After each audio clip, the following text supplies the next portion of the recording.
কমল ফুলকে পছন্দ করলে তাকে শর্ট ফর্মে কি বলা হয়?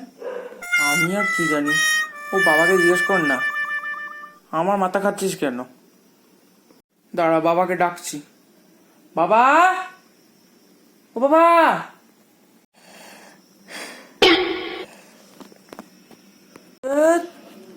বিরক্ত করে দিল পুরো ঘুমটা।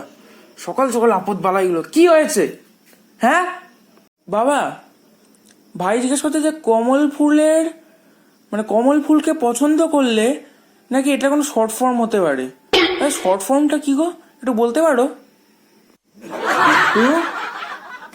তুই আজকাল কমলা পছন্দ খাওয়া শুরু করেছিস না? দেখাচ্ছি আজকে তোকে, দাঁড়া। ও নো, বাঁচাও বাঁচাও বাঁচাও। কোথায় গেল? এই তো, দাঁড়া।